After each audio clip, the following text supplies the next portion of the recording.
अहंकार रूपी धनुष है ये। भगवान इसे तोड़ने के लिए आते हैं, स्वतः ही टूट जाता है। कोई बहुत प्रयास भगवान को नहीं करना पड़ता। साधक अच्छा है, गुरु आज्ञा के अनुसार चलने वाला है। ध्यान दें, वह साधक सब कुछ देख रहा है, क्या हो रहा है। रामचरितमानस में वर्णन आता है, लक्ष्मण भी राजा जनक को बहुत ताड़ना करते हैं इत्यादि इत्यादि, लेकिन भगवान राम एक साधक बिल्कुल चुपचाप बैठे हैं। यही एक साधक का कर्तव्य बनता है। वह अपने मन के अनुसार नहीं चलता, वह गुरु के इशारे के अनुसार चलता है। अभी तक गुरु महाराज ने इशारा नहीं किया, राम उठो, तब तक साधक उठ नहीं रहे, बैठे हुए सब कुछ देख रहे हैं, सुन रहे हैं सब कुछ।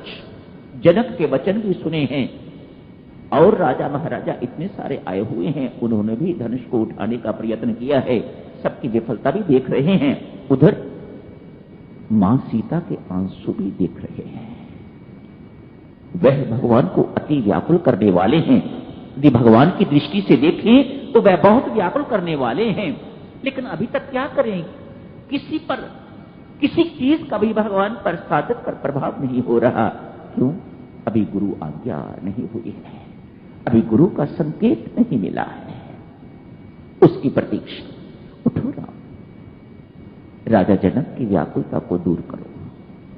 धनुष तोड़ने के लिए अभी भी नहीं कहा, तोड़ो कहते हैं धनुष, राजा जनक की व्याकुलता को दूर करो। राजा जनक बहुत व्याकुल है, सारा संसार शूरवीरों से हीन हो गया है इत्यादि इत्यादि, मेरी सीता कुंवारी रह जाएगी।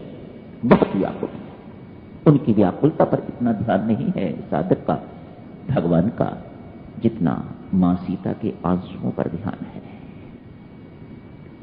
उनके आंसू नहीं देखे जा रहे। एक भक्तनी के आंसू भगवान नहीं देख सकता, ये बड़ी कठिनाई उसे पड़ती है देखने के लिए।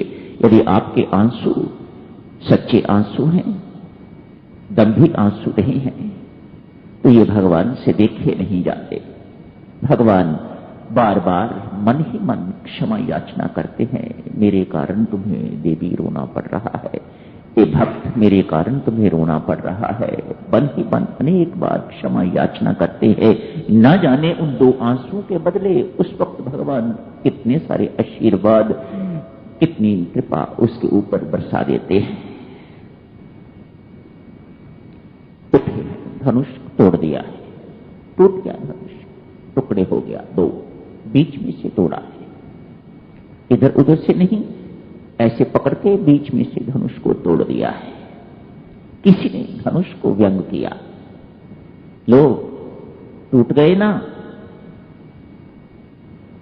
अब क्या रहा। धनुष कहता है भाई अपना अपना दृष्टिकोण है, तनिक सोचो तो, टूटा भी तो किससे टूटा, भगवान के हाथों टूटा। ये टूटना कोई इतनी छोटी चीज नहीं है। मैं टूट तो गया, लेकिन किसके हाथों टूटा, भगवान के हाथों टूटा। ये कोई छोटी बात नहीं है। अरे भाई, इससे कौन सी बड़ी बात है। भगवान ने तोड़ के भी तो फेंक दिया, तोड़ा तो भगवान ने, लेकिन फेंक तो दिया तुम्हें। धनुष पुनः कहता है, अरे फेंका भी तो कहां फेंका, अपने चरणों में ही तो फेंका। धनुष कृत हो गया है। अभिमान भक्तजनों टूट जाने पर ये अहम हमारा व्यक्तित्व, ये अस्तित्व हमारा है ही नहीं है। एक ही अस्तित्व है इस संसार में, जिसे भगवान की भगवत्ता, भगवान का अस्तित्व कहा जाता है, भगवान की सत्ता कहा जाता है। अज्ञानता के कारण हमने अपनी सत्ता, अपने अस्तित्व बनाए हुए हैं, अपना अहम बनाया हुआ है। जब ये टूट जाता है तो परमेश्वर के साथ तत्काल लीन हो जाता है। ये मातेश्वरी सीता भगवान के गले में जयमाला डालती है, भगवान भी डालते हैं,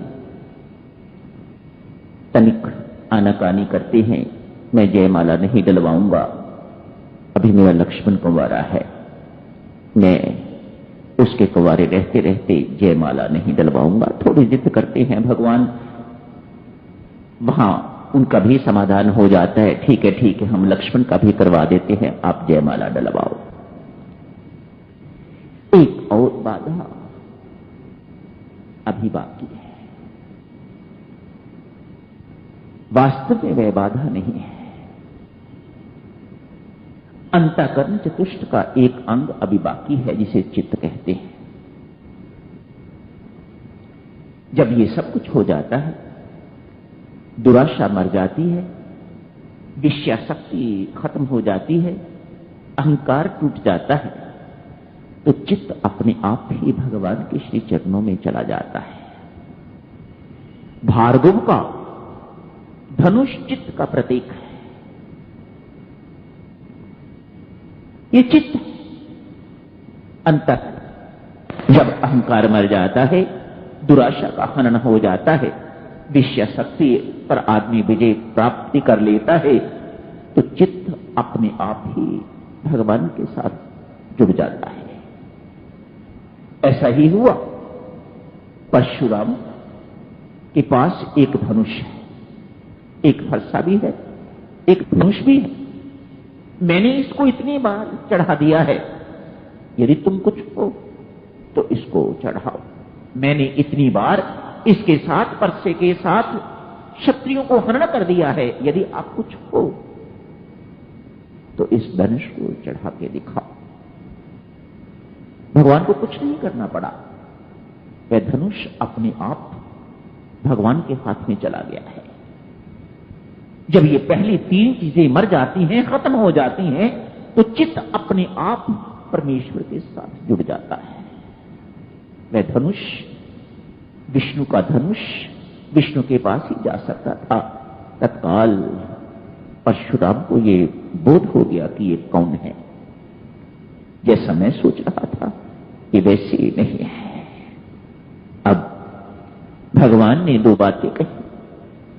धनुष चढ़ा के इसी बाण के ऊपर और उनके वक्षस्थल में रख दिया। फिर कभी इस ओर मुख न मोड़ना। आप कहो तो मैं आपकी गति भंग कर दूं, आप कहो तो जीवन में जितने आपने पुण्य अभी तक अर्जित किए हुए हैं उन सबको नाश कर दूं। ये दो बातें भगवान को इसलिए कहनी पड़ी ताकि ये व्यक्ति समझ सके कि मैं कौन हूं और वह कौन है। बड़प्पन की कोई बात नहीं, दो बातें कही। यदि तू चाहे तो मैं तेरी गति, तेरा आना जाना फिर सदा के लिए बंद कर दूं, या तू फिर कभी इस ओर मुख न करना। परशुराम जी प्रणाम करके उन्हें सब कुछ स्वीकार करके तो लौट जाते हैं। ठीक है महाराज, मैं कभी वापस नहीं लौटूंगा। धनुष तो उसके ऊपर बाण तो अब चढ़ चुका हुआ था। भगवान ने कहीं वैसे ही उसे छोड़ दिया, धस दिया। एक साधक की साधना संपन्न होती है, परम शांति लाभ हो गई है साधक को। सीता रूपनी परम शांति प्राप्त करके